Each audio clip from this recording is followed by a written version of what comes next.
What is multiple time frame analysis? Multiple time frame analysis is the process of examining the same asset or security across different time frames.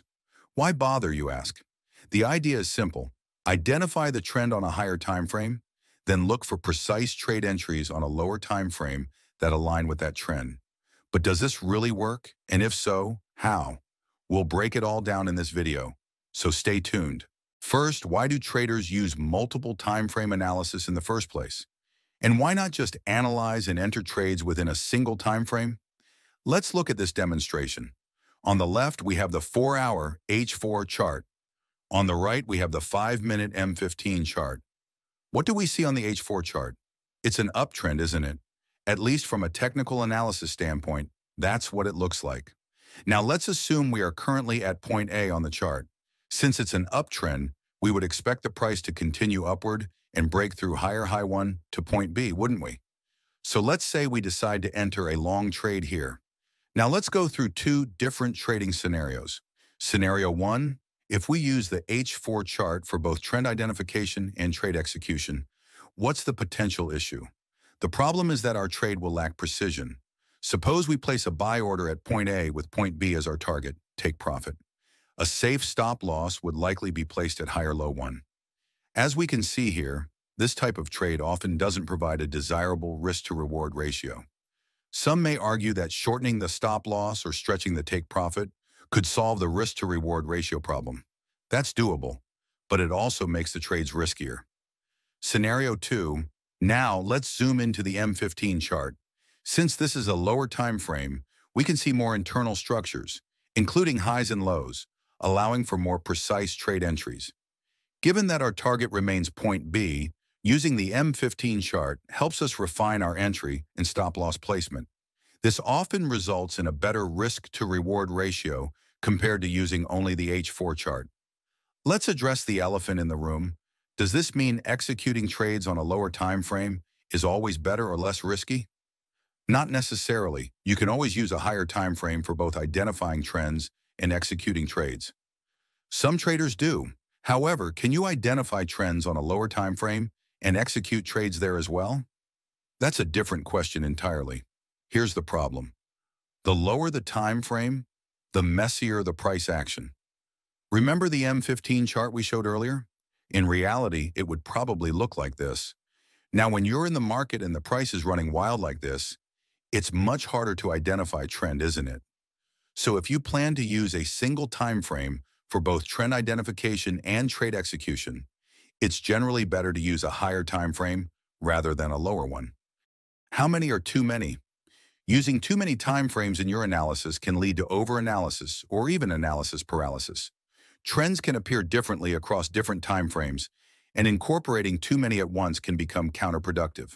A common practice is to use 2 to 3 time frames in multiple time frame analysis. If you use 2 time frames, you'll typically have a higher time frame for identifying the overall trend and a lower time frame for precise trade execution. If you use 3 time frames, you'll add an intermediate time frame for trend confirmation. The rule of thumb for time frame selection is that each higher time frame should be at least 4 times greater than the one below it. For example, if your higher time frame is H4, your lower time frame should be H1 or lower. Why? This prevents overlapping time frames and ensures a clearer market picture without unnecessary noise. How to choose time frame combinations. Time frames can be selected bottom-up or top-down, depending on your trading approach. For instance, if your execution time frame, lower time frame, is M15, then your intermediate time frame should be at least H1, and your higher time frame should be H4. Similarly, if your lower time frame is H1, then your intermediate time frame should be H4, and your higher time frame should be D1. Daily chart. By following this structured approach, traders can maintain a balanced perspective without getting lost in conflicting signals across too many times.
If you found this video helpful, hit that like button, subscribe, and drop any questions in the comments below.